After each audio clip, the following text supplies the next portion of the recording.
ça marche. Alors, nous sommes arrivés donc d'Af Samhe de Gittin, Samhe à la 4e ligne. Et nous sommes aujourd'hui donc mardi, on est le 7 Adar Aleph. 7 Adar Aleph, Samhe de Gittin. Alors, 4e ligne, Mitiv Rav Aouya. Alors, hier on parlait donc qu'un enfant, il ne peut pas acquérir pour les autres. Et c'est là donc la Mitiv Rav Aouya, donc Rav Aouya il va objecter. Il dit, on a vu dans une Mishnah, on peut tricher, ruser pour le Ma'aser Sheni. Rappelez-vous, le Ma'aser Sheni, c'est quand on a prélevé déjà la Trouma 2% pour le Kohen. Ensuite, Ma'aser Rishon pour le Lévi, qui c'est 10%. Après, il y a le Ma'aser Sheni. Ma'aser Sheni, c'est le propriétaire qui le prend, qui l'amène à Yerushalayim pour le manger. Et on a dit que quand c'est trop volumineux, il ne peut pas l'emporter là-bas, il peut le racheter. Seulement, il y a une différence. Quand c'est le propriétaire lui-même qui le rachète, il doit payer 25% de plus. C'est-à-dire si ça coûte 100, il paye 125.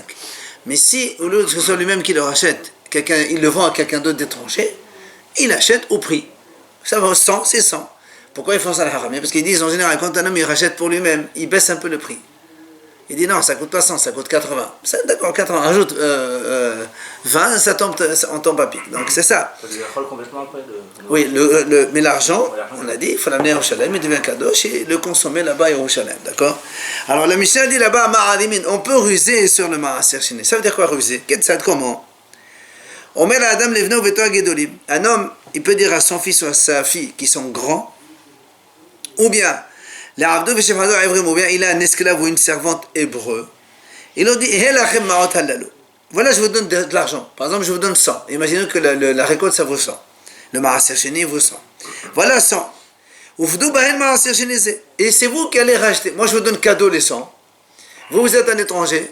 Au lieu de payer 125, vous me donnez 100. Et moi, je vous donne le Ma'aser. Et après, vous me le donnez. D'accord? Alors, l'Agma a dit, cette servante dont on parle ici, qui est donc servante hébreu, de quelle servante il s'agit? Il dit, si cette servante elle a déjà 12 ans, qu'est-ce qu'elle fait encore chez le maître? Puisqu'elle a 12 ans, une fille, elle sort. Et là, obligatoirement, on est obligé de dire, on est obligé de dire que cette fille, elle a encore moins de 12 ans, puisqu'elle est encore servante. Et qu'est-ce qu'elle a fait, cette fille? Elle a acquis le blé de Ma'aser Sheni. Elle a acquis pour son maître. Elle lui a donné son maître après. Alors donc voilà, une fille, un enfant peut acquérir pour les autres. Alors là aussi, l'Agma répond, il dit non, on parle en ce moment que le Ma'aser, c'est que des hachamim. Oui. Alors que nous, quand on a parlé de Gittin pour les enfants, on a dit un enfant, il ne peut pas, une qtana, il ne peut pas prendre un guet. Le guet, c'est une Torah. Mais là, c'est des haramim. Alors là, moi, a dit comment? Qu'est-ce que tu racontes? Comment tu dis qu'on parle d'aujourd'hui? Si on parle d'aujourd'hui, est-ce que la notion de servante, elle existe? Il n'y a pas de servante aujourd'hui. La Braïta, elle dit, la Braïta, elle dit comme ça, un esclave hébreu ou une servante, c'est la même chose, ça ne marche que quand il y a le yovel. Or, s'il n'y a pas de yovel, si tu parles d'aujourd'hui, il n'y a donc pas du tout de servante ni de serviteur hébreu. Alors? Ni de Ma'aser Sheni. Ma'aser Sheni, ça peut exister. Oui. Bien sûr, parce qu'on est mehalel auto. On rachète quand même sur une pièce. En Israël. Mais qu'est-ce qu'on fait la pièce? On la laisse, après on la jette à l'eau. Alors, donc elle va répondre. Il dit en fait ici, il s'agit de récolte qui a poussé sur un pot qui n'est pas percé. Et là, selon tout le monde, c'est des hachamim, même aujourd'hui. Et donc même avant, ça existait autant de Yovel, qu'il y avait les serviteurs et les servantes. Quand quelqu'un il sème de la récolte sur un pot non percé, alors dans ces cas-là, mais la Torah, il n'est pas hayab, parce que la Torah dit sur la terre. Et là, c'est pas sur la terre, c'est dans un pot. Mais la hachamim, quand même, on dit, il faut quand même prélever. Donc c'est toujours des rabbanan. C'est pour ça donc on répond à la question. Amar Rava, il vient Rava, il dit ici, Shalosh Medot Bakatan. Il y a 3 niveaux d'enfants. Un niveau, Tzrod Vezadro et Ros Venotlo, Zoché Le'atzmo ve'en Zoché Le'acherim. Uchnerdan Baktana Metkadeshet Le'me'un. Il dit, premier niveau, c'est un petit enfant. Quand on lui donne un caillou, il le jette. Quand on lui donne une noix, il la prend, il la mange. Ça, c'est un enfant qui comprend un petit peu. Donc, celui-là, il peut acquérir pour lui-même, mais il ne peut pas acquérir pour les autres.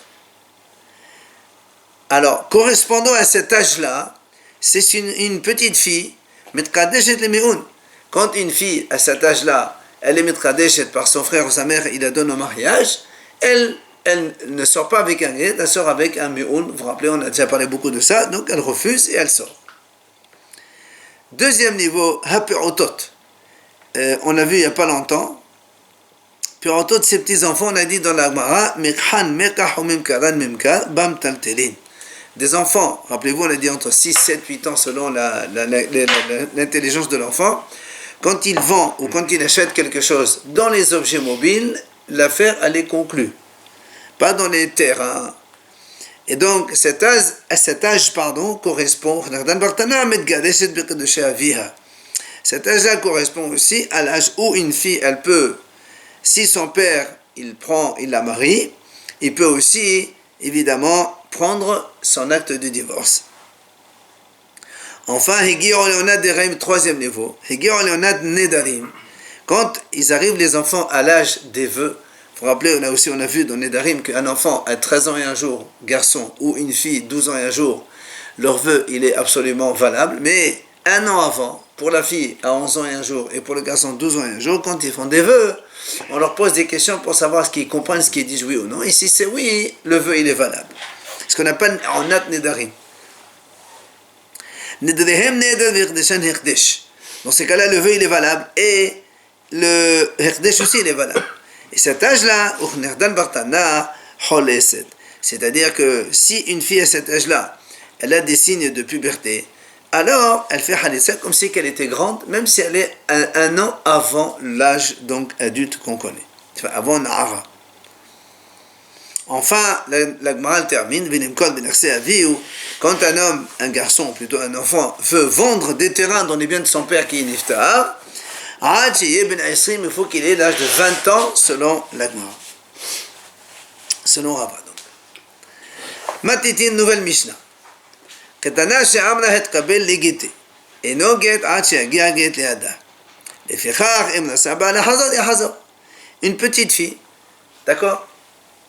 Elle dit à un shaliach, tu vas prendre mon guet chez mon mari, va recevoir mon guet. Rappelez-vous, on a dit un shaliach de réception, dès qu'il reçoit le guet, la femme elle est déjà divorcée.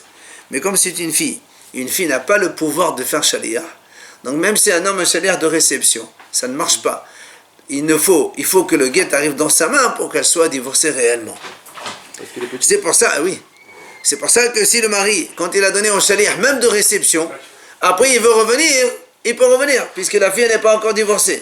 Le shaliach de réception ne marche, c'est-à-dire le divorce est acquis dès qu'on donne au shaliach de réception, seulement quand il s'agit d'une grande femme. C'est ce que la Mishnah a dit, chez En Katan, on sait shaliach. Un enfant, il ne fait pas de shaliach.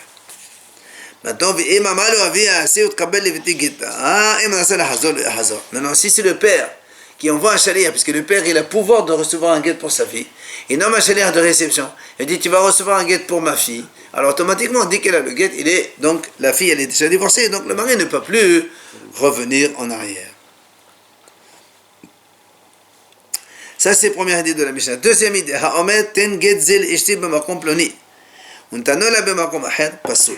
si un homme il donne un guet à un shaliach, il dit voilà, tu vas donner ce guet à ma femme qui se trouve à Marseille.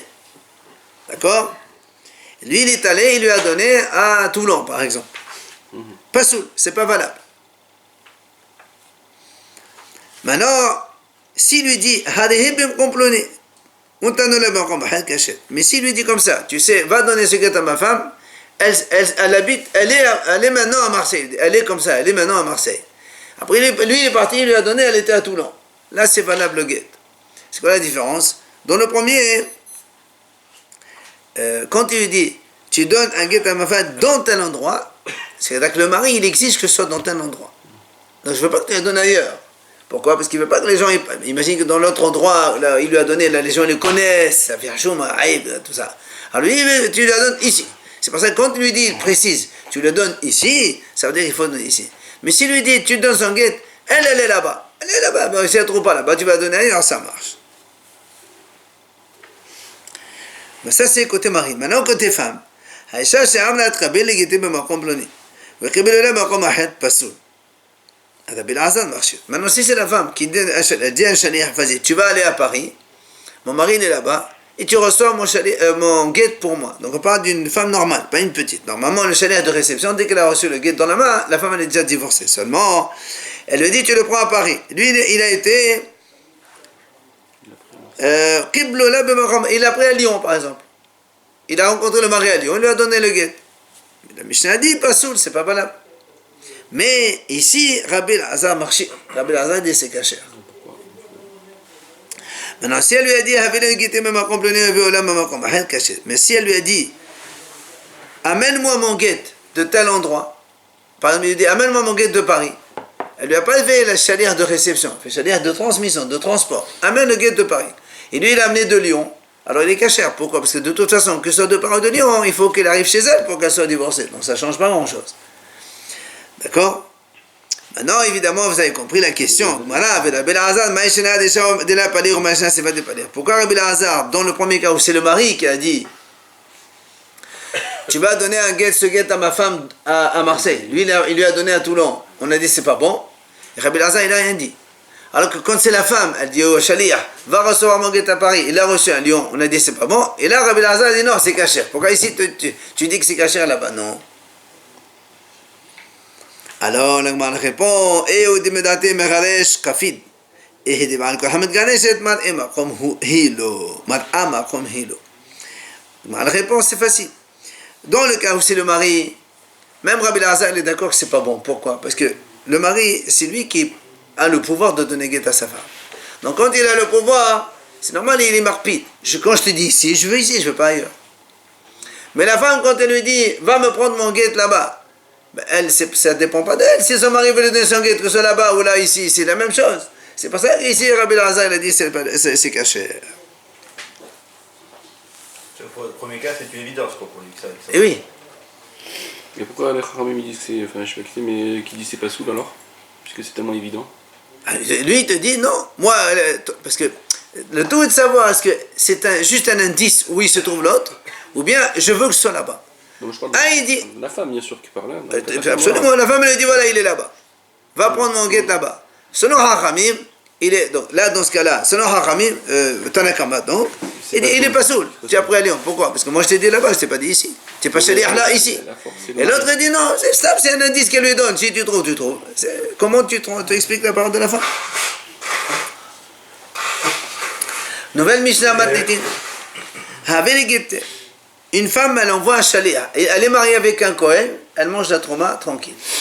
Elle nomme un shaliach, elle dit voilà, tu vas aller chez mon mari qui se trouve ailleurs, puisque shaliach est donc ailleurs, et tu vas donc, amène-moi mon guet. Évidemment, elle a le droit de manger la trauma. Qu'est-ce que le guet? Il arrive dans ses mains. Parce que le shaliach, quand on nomme un shaliach de transmission, la femme n'est divorcée que quand il arrive dans ses mains. Donc elle peut continuer à manger la trauma, elle est considérée comme encore mariée avec un Kohen, elle mange. Par contre, si maintenant elle nomme un shaliach de réception, elle dit voilà, tu vas aller dans tel endroit et tu reçois mon guet chez mon mari. Dès qu'il quitte la maison, elle n'a plus le droit de manger la trauma. Pourquoi? Parce qu'on craint peut-être qu'il le trouve dans la ville ou dans le chemin, et de suite il lui donne le guet. Alors donc elle n'est plus kohenet, donc elle n'a plus le droit de manger la trauma. D'accord? Si c'est un shaliach de réception, la femme n'a plus le droit de manger la trauma.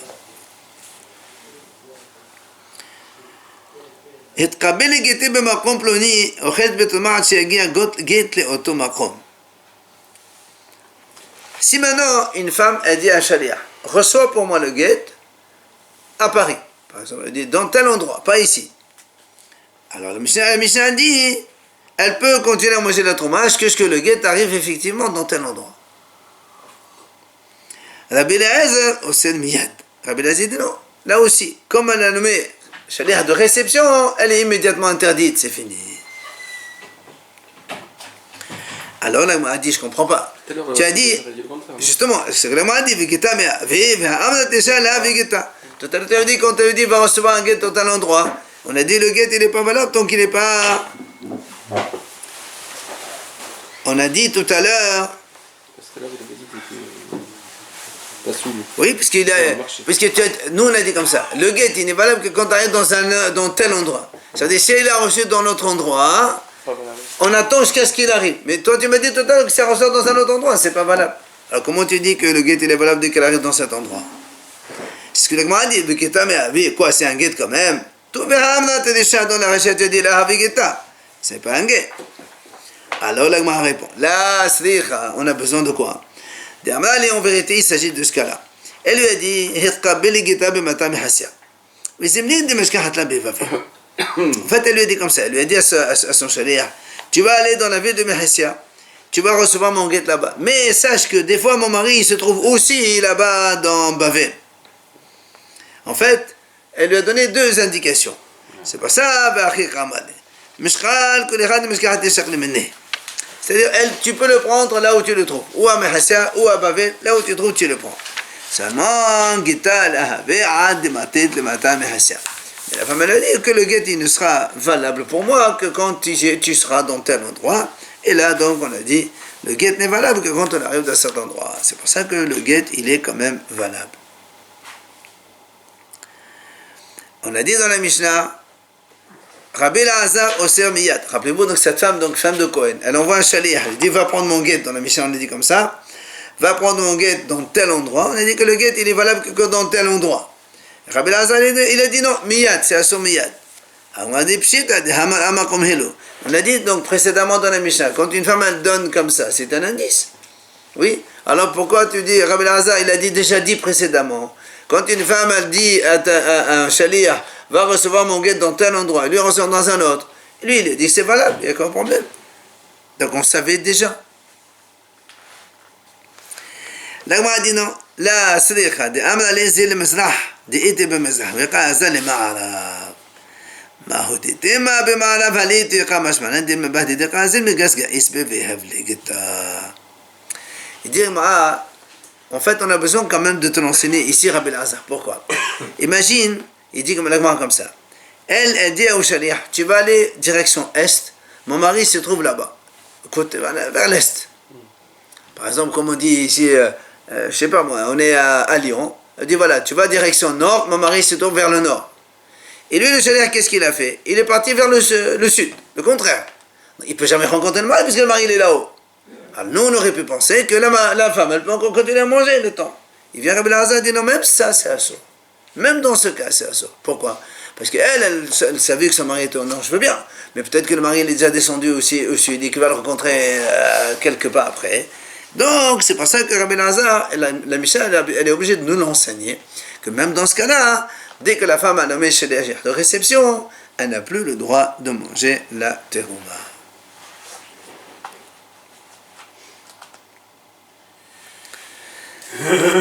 Alors, sur ce changement, la Gemara nous ramène ici donc une autre notion. Ha-omer lishlocho arev li bitmarim ve'erev lo bigrogrot. بقرقرات بعرف له بتماريم تاني حدا عرفه عرف وتاني عدخ ان عرفه عرف. Alors on rappelle, nous on sait que le Shabbat, quand on est dans une ville, on a le droit de marcher dans toute la ville, quelles que soient ses dimensions, et plus 1 kilomètre à la périphérie dans toute la ville. C'est ce qu'on appelle Tchum Shabbat. Au-delà, on n'a pas le droit de marcher. Même marcher, on n'a pas le droit. Mais si on fait Eruv, rappelez-vous ce qu'on appelle Eruv Techumin, on peut prolonger de 1 km une direction, mais de l'autre côté, on perd les kilomètres gagnés. Donc, si quelqu'un dit à un chalier, arrive les bitmarim, tu prends des dates, un paquet de dates, tu vas me le poser là-bas et tu me fais un rouvre pour moi. Une date, c'est comme une saouda. Et lui, qu'est-ce qu'il a fait? Au lieu de prendre des dates, il a pris des figues sèches. Ou le contraire, il lui a dit, tu me fais un rouvre avec des figues sèches. Et lui, il a pris des dates, il a fait un rouvre. Alors, le problème, c'est qu'on a deux braïtot. Une braïta a dit, c'est valable comme un rouf. Une braïta a dit, non, c'est pas valable comme un rouf. Alors, comment on fait? Il y a une opposition entre deux braïtot. C'est des dates, c'est valable. Hein? C'est pas quand c'est des dates. Les deux, c'est valable. Les deux, c'est valable. Seulement, lui, il n'a pas fait exactement ce qu'on lui a dit. C'est comme ici, la femme a dit un chalier, et le chalier, il ne fait pas exactement ce qu'elle lui dit. Amar Rabba, la kasha. Il vient Rabba, il dit, c'est pas un problème, ça. Pourquoi? Ha Rabbana.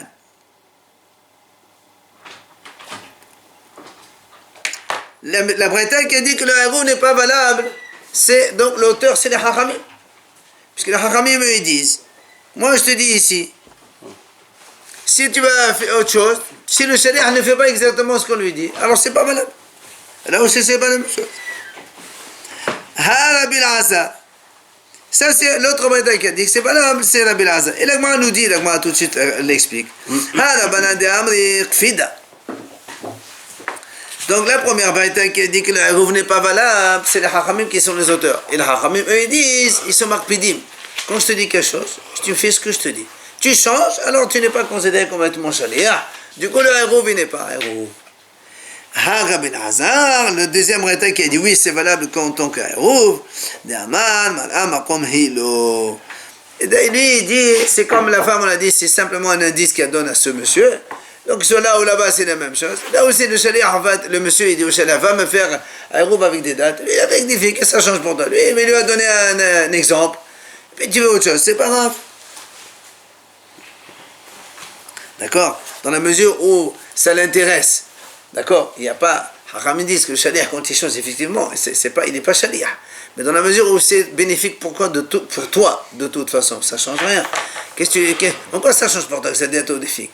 Le tout, c'est que tu attends, mais tu peux aller là-bas encore 1 kilomètre. C'est pour ça que Rabbi Elazar a dit, mais il nous marque pide. Voilà, c'est pas grave. Il doit faire la mission de shaliach en principe. Oui, mais justement, ça ne change pas rien, ça ne change pas grand-chose pour lui. Ça, c'est Rabba qui a répondu. Maintenant, Rav Yosef Amar, Harabanan kan bishlo kan bishel havero. Rav Yosef donne une deuxième réponse. Il dit en vérité, je peux te dire que tous les deux, c'est les Hachamim. Ah bon, alors comment ça se fait qu'une Braïta a dit le hérouv il est valable, l'autre a dit qu'il n'est pas valable? Si c'est le même auteur. Kan bishelo, kan bishel havero. Il dit en vérité, c'est quand il a pris ses propres fruits. C'est-à-dire, moi je t'ai dit, va me prendre donc de mon jardin, ou je sais pas quoi, des dates. Et lui, il a été pontifique.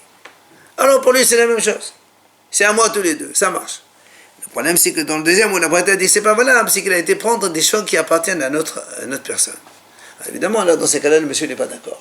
Et c'est pour ça que le hérouv, il n'est pas valable. Alors c'est là où Abaye, il n'est pas d'accord. Amal et Abaye, il va l'objecter. Il dit comment? Tu dis que quand c'est le sien et quand c'est un, c'est celui de l'autre. Pourtant, ve'ella had etanea. Ha'omer li suho arev li b'merdal. Ve'arev lo b'shuvach. B'shuvach ve'arev lo b'merdal. Detanea hada arevu arevu tanea hadach en arevu arevu hatam ma'ishelu shel havadokka. Abaye lui dit, voilà une Braïta qui dit, si un homme il dit à un autre, un shaliach, va me faire un hérouv b'merdal, dans une armoire par exemple. Bon, merdal c'est une armoire. Lui, il a été faire le hérouv. Au lieu de poser le hérouv dans l'armoire, il a été poser le hérouv dans un chouvar. Chouvar, c'est les pigeonniers. Voilà, dans un pigeonnier. Ou bien le contraire, il lui a dit, tu me poses le hérouv dans un pigeonnier, et il l'a posé dans une armoire. Là-bas aussi, il y a une Braïta qui dit, un hérouv et un hérouv, le hérouv est valable. L'autre Braïta a dit, le hérouv n'est pas valable. Bon, si on répond comme Rabba, ça marche. Ça c'est Rabbanan, c'est Rabbi Elazar. Un il marpite, l'autre il ne marpite, ça marche. Mais toi, selon toi, Rav Yosef, tu dis c'est les deux, c'est le Hachamim. Un c'est le sien, un c'est pas le sien. Mais ici, il n'y a pas le sien et pas le sien. L'armoire et le pigeonnier, ça appartient pas à lui. C'est des choses qui sont là-bas, à 1 kilomètre de la ville. Donc dans les deux cas, c'est la même chose. Alors comment tu peux répondre à cette Braïta? Une Braïta a dit que le hérouv est valable et l'autre a dit qu'il n'est pas valable. Ça va être son pigeonnier, même si Non, on ne parle pas de ça. Alors, ou tu dis les deux, c'est le sien. Ou tu dis les deux, c'est pas le sien. Parce que là, la Braïta a dit Migdal, Shuvach.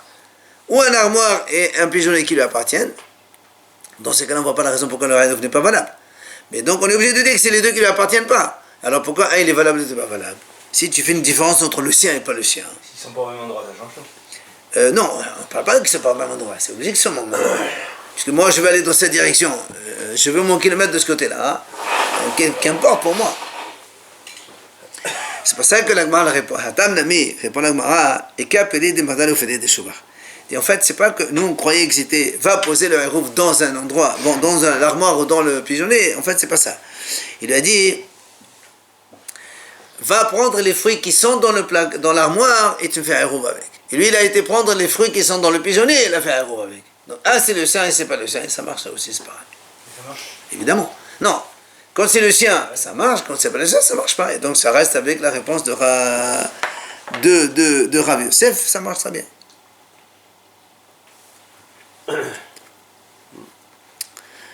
Maintenant, une nouvelle Mishnah. Ha'omer kitvu get utnu le'ishti. Quelqu'un a dit à Shaliach, à des témoins, pardon, kitvu get, écrivez un get, utnu le'ishti. Normalement, c'est comme ça qu'il faut dire. Écrivez et donnez. Ça, c'est le message. Faire une mission, vous écrivez et vous donnez. Il y a là pour l'écriture, il y a pour donner. Ou bien, ils ont employé notre terme. Gershuha. Il a dit kitvu get, oui gershuha.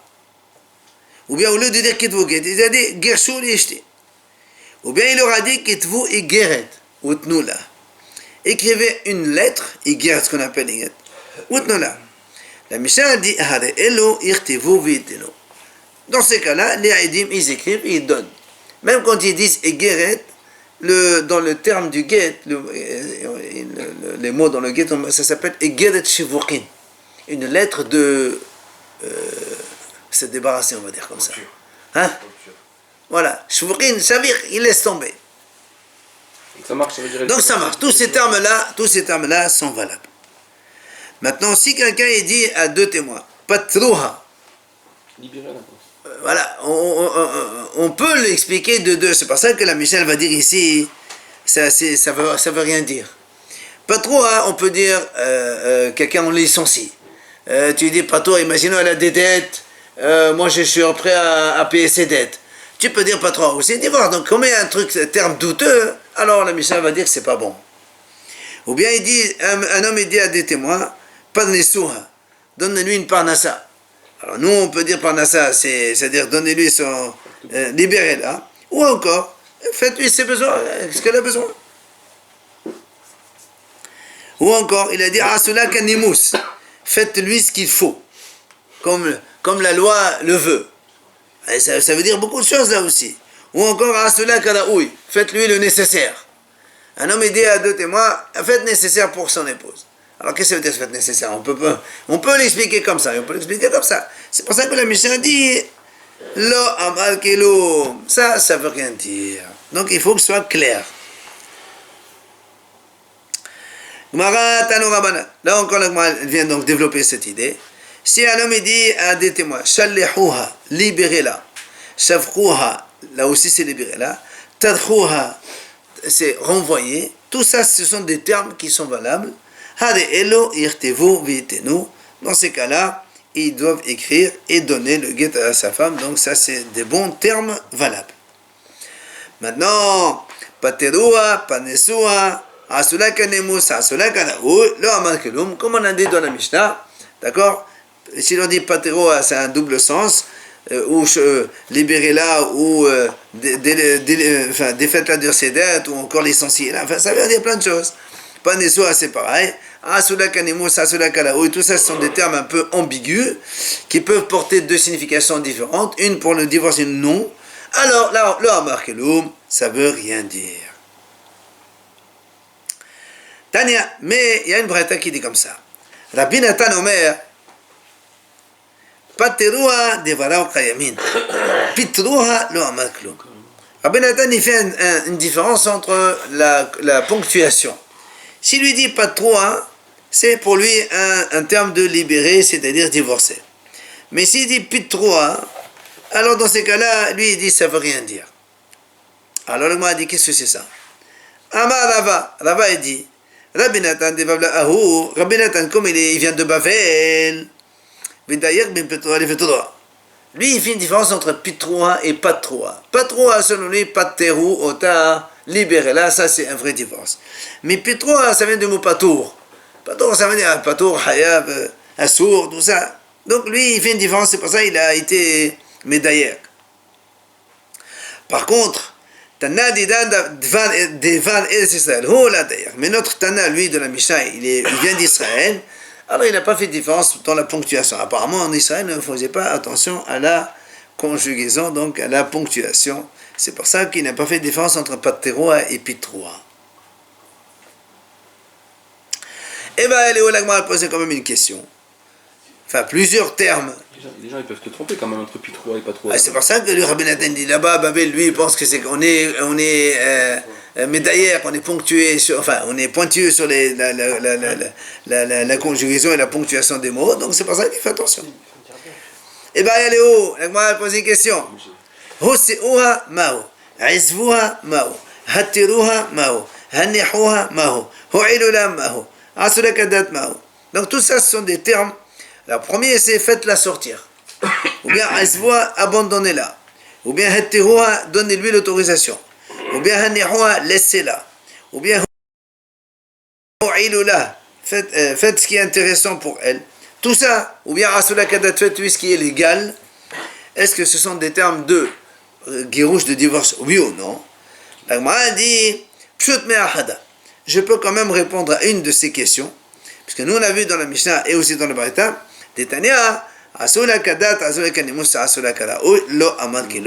on a vu déjà ces termes-là dans la Mishnah et le Baraita, que si on dit faites-lui ce qu'il lui faut, ou ce que la loi dit, on a dit lo amad kilum, donc ça ne veut rien dire, et ce ne sont pas des termes donc de divorce. Sur les autres, c'est pas répondre. Il a dit déjà cela on sait, donc apparemment, mais ça va, les autres aussi c'est comme ça. Matite nouvelle Mishnah. Barishona hayo omrim, hayo seba kolad ve'amal ketvu get eshti hare'elu yichtevu v'yitenu. Alors, le Mishnah dit comme ça, initialement on disait comme ça, quand un homme, il était condamné à mort par les goïms par exemple, et on l'amenait à l'exécution. Sur la route, il dit, il voit deux témoins juifs, il dit, écoute, écrivez un guet pour ma femme. Mais il ne leur dit pas de donner. Il leur dit écrivez seulement. Hachamim disent dans la Mishnah, alors les témoins ils peuvent écrire et aussi donner. Parce que comme il est un peu troublé dans sa tête, il n'a pas la tête sur lui, on va l'amener à l'exécution. Alors il ne dit pas tout, il dit, mais quand il a dit ça, ça veut dire écrivez, donnez, ça va quoi sert d'écrire. D'accord? Ça c'est ce qu'on disait initialement. Donc seulement ceux qui vont à l'exécution, quand ils disent même un terme comme ça, abrégé, on comprend qu'il faut tout faire. Mais, après les Hachamim ont décidé que il n'y a pas que ce cas exclusivement. Il y a d'autres cas qui donc ressemblent et on applique la même chose. C'est-à-dire, quelqu'un qui part en voyage, soit par mer, soit par terre. À l'époque, quand il allait en là, ça prenait des années. Le temps de voyager, le temps de rester, le temps de revenir, ça prenait des mois et des années. Alors des fois, les gens, pour éviter des histoires, ou pour que leur femme, si lui meurt, je ne sais pas s'il est mort ou pas mort, il dit à deux monsieur, écrivez un guet à sa femme. Alors là aussi, il n'a pas dit donner, il a dit écrivez seulement. Haramim dit quand il dit écrivez, ça veut dire aussi donner. Parce que là aussi, il est préoccupé par le voyage, par les soucis. Alors c'est la même chose. Et enfin, Rabbi Shimon Shizori Omer Afamesuka. La différence entre l'un, il va être condamné à mort, l'autre, il est susceptible de revenir. Oui, c'est pour ça qu'au début, on a dit que ça. Après, les Haramim ont rajouté. Même ça aussi, c'est valable. Et Rabbi Shimon Shizori rajoute encore un troisième cas. Amesukan, quelqu'un qui est malade, en danger. D'accord? Et lui aussi, c'est pareil. Comme il n'a pas sa tête sur lui, il dit donner un guet à sa femme. Écrivez un guet à sa femme, pardon. Alors là, même s'il n'est pas donné, on écrit et on donne quand même. Pourquoi ils ne vont pas réfléchir? Le contraire ne peut ni écrire ni donner. Ah, pourquoi tu dis écrire? Non, pourquoi il dit écrit? Hein? Il est troublé, sinon pourquoi faire il donne un justement, pourquoi il faisait ça? Parce qu'ils ne veulent pas que la femme elle fait yiboum. C'est ça le problème. Tout le problème il est là. Parce que s'il meurt, elle va faire yiboum. Et là, au moins il donne un guet. Tu es marie-toi avec qui tu veux. C'est pour éviter ça. C'est tout le problème il est là en fait. On a dit ça aussi. Oui, c'est pareil, vous m'avez dit ça. Non, mais oui. Ça, c'est facile. Mala, la Gemara nous raconte Gneva Yosef Bekolar Hava. Gneva, on l'a vu souvent là. Ce fameux Gneva, il était donc condamné par les Goïm à l'exécution. Il allait donc à l'exécution. Ah, il était condamné le pauvre. Il était en route, il était en route pour aller à l'exécution. Dans sa route, Amar, Havu Arba'a Me'a Zuzé le Rabbi Avina Mehamra Denha Fania. Il aura dit, lui possédait donc des caves à vin, il aura dit sur la route, donnez 400 zouz à Rabbi Avina, et cet argent vous le prenez du vin que je possède dans Nahar Fania. Alors, le problème est-ce que la parole vaut acquisition ou bien pas du tout? Parce que nous, on sait que moi je dis aujourd'hui, je donne à celui-là la voiture, bah, tu peux parler jusqu'à demain. Tant que tu n'as pas, l'autre il n'a pas acquis, il n'a pas fait d'acquisition, Mshira, Harba, tout ça, donc il n'a pas acquis. Alors qu'est-ce qu'on fait avec ça? Celui-là, il va aller donc à l'exécution. Alors comment on fait? Amar Rabbi Zera, il dit Rabbi Zera. Dara Rabbi Avina le Silte, Ve'azal le Gabi de Ravuna Rabbi. Il dit, Rabbi Avina, ce fameux, à qui Kvina a offert, a donné, a fait un don de 400 sous, il pourrait porter son panier sur les épaules et aller chez son Rav, qui s'appelle Ravuna, et Ravuna, il va lui donner raison, il va lui donner l'argent, même s'il n'a pas fait acquisition. Pourquoi? Voilà, hein? C'est quoi le panier sur les épaules? Non, ce qui est l'eau. Si tu veux vraiment, normalement l'argent tu l'as pas, c'est pas à toi parce que tu n'as pas fait mshira. Si maintenant tu veux vraiment l'avoir, tu peux aller chez ton Rav qui est dans tel endroit. Et lui, comme lui, il pense que la halakha, on donne même si on n'a pas fait acquisition, alors il va te donner raison. Il n'y a que c'est comme ça où tu peux avoir cet argent. Et pourquoi il dit comme ça? C'est parce que justement, Amar Ravuna, Ravuna il dit, Gito ke matenato. Le get, c'est comme une matana, c'est comme un don, comme un cadeau. C'est-à-dire, Ma matinato imamat hoser avgito imamat hoser. Il dit, comme le cadeau, on rappelle, nous, ici on parle de quelqu'un qui va à l'exécution. Rappelez-vous, souvent on a dit qu'un shriv mera, quelqu'un qui est sur son lit de mort, un agonisant, tout ce qu'il donne, même si on n'écrit pas, le fait que de le dire devant deux témoins, c'est déjà acquis. Seulement là-bas on dit que si maintenant après il se réveille, c'est-à-dire il guérit, tout ce qu'il a donné, ça revient à lui. C'est ce qu'il dit ici. Ma matinato imamat hoser. De la même façon que si il a donné un cadeau après il s'est réveillé, ben il revient. D'accord. Av gito, même le guet aussi, imamat hoser. Ça veut dire que si quelqu'un sur son lit de mort, il dit donner un guet à sa femme, il donne à deux témoins. Après il se réveille, il peut revenir. S'il n'a pas encore donné le guet à sa femme, il peut dire c'est bon, maintenant il est en bonne santé. Donc le cadeau et le guet, c'est la même chose, dans ce sens. Et alors, c'est pour ça il dit Ravuna. Il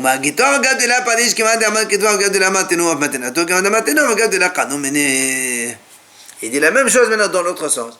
Comme dans le guet, on a dit que s'il dit écrivez, même s'il ne dit pas donnez, ça marche. C'est comme s'il a dit écrivez et donnez. Ben pour le cadeau, c'est la même chose. Même s'il dit donnez, même s'il n'a pas dit faites acquisition pour lui maintenant, ok, alors l'acquisition se fait automatiquement. C'est là où on voit que Ravuna, il donne raison à Rabbi Avina, que lorsque l'autre Gniva, il a dit donnez cet argent à lui alors qu'il est en train d'aller à la mort, eh bien selon Ravuna, l'argent il est déjà acquis. C'est pour ça qu'il dit si tu vas aller jusqu'à ton Rav, lui il va t'acquérir donc cet argent parce que lui il pense que c'est comme ça qu'on fait. C'est à lui même avant qu'il prenne l'argent dans les mains. Même s'il n'a pas dit a fait acquérir, ça lui appartient. Même avant qu'il le prenne l'autre. Absolument. Pourtant, il a dit donner, ça y est, parce que c'est un shrimera, c'est un agonisant. Comment il a dit comparaison, guet et le matana? S'il revient, par exemple, il est gracié à la dernière minute. Et Mahamat Hoser. Est-ce qu'on est entendu? Bien sûr. Et Mahamat Hoser. Alors, Matrib la Rabbi Abba, vient Rabbi Abba, il dit comment? Ima matana isha le hamita et avged isha le hamita. Et qu'est-ce que tu racontes? Rabbi Abba lui dit, mais comment tu peux comparer les deux choses? Ça n'a rien à voir. L'argent, quand est-ce qu'il acquiert? Seulement quand il est mort. Oui ou non? On a dit, s'il ne meurt pas, il récupère son argent. Alors tu vas me dire que le guet aussi, il est valable seulement quand il est mort. Ça ne marche pas au contraire. Quand il est mort, c'est là où le guet, il ne marche pas. Le guet, il est valable avant la mort, pas après la mort. Comment tu peux comparer les deux choses? Celui qui part en voyage, il dit que le guet est valable rétroactivement, non? Non, ça c'est quand il est avant. Mais tu me dis... Le mari qui divorce sa femme avant de partir en voyage, elle n'est pas divorcée au moment où il part. Ah si. Si je lui dis maintenant, c'est maintenant. On ne peut jamais divorcer après sa mort. Il n'y a pas d'histoire de rétroactif comme ça? Oui, mais pas après la mort. Si je dis, on va voir dans les... On va voir dans la prononciation. On va voir ça après. Mais quoi qu'il en soit, ici tu compares l'argent avec le guet. L'argent ne peut s'acquérir qu'après la mort. Le guet, il ne peut se faire qu'avant la mort. C'est deux choses différentes. C'est super actif. C'est ce qu'il lui dit. Alors, là, m'a dit, comment tu peux comparer? Bishama matana ita la hamita. La guette hamita me casse. Il dit, man, matana ne marche qu'après la mort. Le guet après la mort, ça marche. Il n'y a pas de guet après la mort, ça ne marche pas. Donc tu peux pas comparer avec Et là, il dit en fait, Rabbi Abba, la question. On dit, qu'est-ce que tu racontes? Comment Rabbi Abba il dit, c'est la même chose matana comme guet? C'est pas pareil. Et là, Rabbi Abba, il dit non. Rabbi Abba, sa question, elle est en fait comme ça. Il dit, Matinat Sherivala Mersati. Ou Matinat Sherivala Mersat Baria Kenyan. En fait, Rabbi Abba, il dit, même selon Ravuna qui a dit qu'il peut prendre l'argent, il dit c'est pas valable. Pourquoi? Quand est-ce qu'un shriv mera, on dit que quand il fait un agonisant, il donne un don, c'est définitif, même s'il n'écrit pas, c'est quand il donne tout. Mais s'il donne une partie de son bien, pourquoi tu laisses l'autre? quoi? Parce qu'il est pas sûr de... Imagine, il possède 100 millions. Il dit je donne toute ma fortune à telle personne. L'agonisant, quand il dit ça, ça marche. Mais s'il dit je donne la moitié de ma fortune à telle personne, ça marche pas. Pourquoi? Parce que pourquoi tu donnes la moitié? Parce que tu as espoir de revivre. Donc si tu as espoir de revivre, c'est que tu n'as pas donné vraiment définitivement. Ça, il est encore lucide, quoi. Hein? Il est encore lucide. Voilà. C'est pour ça que le mot a dit ici. Ici, ce fameux Gniva, qu'est-ce qu'il a dit? Donner 400 os. Il n'a pas donné toute sa fortune. Donc c'est pas acquis de toute façon. Même selon Ravuna, c'est pas acquis. Ah, tu veux dire 400. Ça veut dire que c'est pas acquis, il faut qu'il y ait un Kinyan. S'il n'y a pas de Kinyan, ça ne marche pas. C'est ce qu'il lui dit ici. Maintenant, quand on donne toute la fortune, tu n'as pas besoin de faire acquisition, allez. Mais là, quand on donne une partie, il faut Kinyan. Et là, il n'y a pas fait Kinyan. Donc ça ne marche pas, ce Rabbi Avina. Il n'a pas acquis les 400 os. Alors qu'est-ce qu'il dit le Rav? Tout à l'heure on a dit... Alors, la dit Mikla de la Vuna Saval, là, Baya Kinyan. Veakamla de Baya Kinyan. Il m'a dit alors comment on dit? Alors Ravuna il a dit voilà, il lui a dit va chez ton Ravuna, il va te le faire acquérir. Ça veut dire que Ravuna lui il pense que on peut acquérir même partiellement. Nous on sait que non. Alors comment on solutionne? Il dit non, ici ça s'appelle Mesave Mehamad Mita. Ça veut dire que ce fameux Gniva, les Goïms quand ils voient l'exécution, il n'y a pas de retour. Il n'y a pas de, il est dans la route pour exécuter. C'est pas comme des Bnei Israël, on peut trouver même avant, une minute avant, une seconde avant, on peut trouver un srout et on revient. Chez les Goïms, c'est terminé. Lui, il savait très bien. Ça s'appelle Mesave Mehamad Mita. Lui, c'est définitif pour lui. C'est pour ça qu'il n'y a pas besoin. Pourquoi il donne à peu près de ça? Alors c'est ce qu'il lui dit, mais que là, ça va, Mesave Mehamad Mita Kenyan. Mais alors comment l'autre il objecte? De toute façon, il sait très bien que quand Mesave Mehamad Mita, il n'y a pas Mesave Mehamad Mita, tout le monde dit qu'il n'a pas besoin de Kenyan. Alors pourquoi l'autre il a dit non, ça ne marche pas, hein? Il a dit en fait, la question de Rabbi Abba est comme ça. Hamra lokam, demi hamra lokam, mi hamraka. Il dit en fait parce que Rabbi Abba qu'est-ce qu'il est? Et Rabbi Abba en fait il dit lui comme ça, il dit ce fameux Gniva, il n'a pas dit donne-lui du vin. Il n'a pas dit non plus donner la valeur de vin, je ne sais pas quoi. Mehamra, il a dit. C'est une partie du vin, donnez-lui. Ah, donc ça marche. C'est pour ça que, non, c'est pour ça qu'au contraire, ça ne marche pas. C'est pour ça que Rabbi Abba, il a dit, quand tu dis donner tel argent, donner telle chose, c'est d'accord, même son Kenyan là. Mais là, il leur dit, à partir du vin, vous allez vendre le vin, vous allez lui acheter, prendre l'argent, de lui donner. C'est un peu ambigu. Donc c'est pas évident que ce soit Kenyan. C'est pour ça que... C'est pas ambigu, c'est précis. Il lui dit voilà, de ça, non, mais, vous allez prendre l'argent. non, regarde, quand on dit, quand c'est clair, au contraire, quand c'est clair, lui il dit, Meham, à partir du vin, vous allez lui donner des 400. C'est-à-dire, dans le vin, il n'y a pas d'argent. Donnez-lui de 400 os du vin. C'est-à-dire, 400 os. Tu aurais dit, donnez-lui 400 litres, ça va? Ou bien donnez-lui 400 joues, point. Mais ou bien vendez le vin et vendez... Mais là, 400 zouz à partir du vin. Ça veut dire quoi? Ça n'existe pas. Le vin qui a valeur 412. Mais il n'a pas dit ça. C'est pour ça que Rabbi Abba il dit c'est compliqué. Vida. Alors pourquoi l'autre il a dit ça marche? Il dit, mais Hamra qui dit il y a peut-être quoi. Il dit en fait quand il a dit mais Hamra, c'est pour donner plus de force à l'acquisition. Pourquoi? Il dit parce que s'il dit donnez-lui du vin. Imaginons que le vin tourne au vinaigre. L'autre, il va dire, monsieur, lui, il a dit vin, je ne te donne pas le vinaigre. Donc, tu ne prends pas l'argent. C'est pour ça qu'il dit, il a donné Mehamra, il dit, je veux de ça, vous lui donnez de l'argent. Quoi qu'il arrive de ça, vous allez donner de l'argent. Lui, il voulait donner plus, au contraire, plus de paroles à celui. Et effectivement, on a envoyé d'Israël, on a dit Mehamra que de la peau de Kohen. En fait, c'est vrai. Quand il a dit Mehamra, c'est pour nous donner plus de force à sa parole et donc finir l'acquisition, comme il a dit Ravuna, on peut acquérir même sans faire acquisition. Hazard.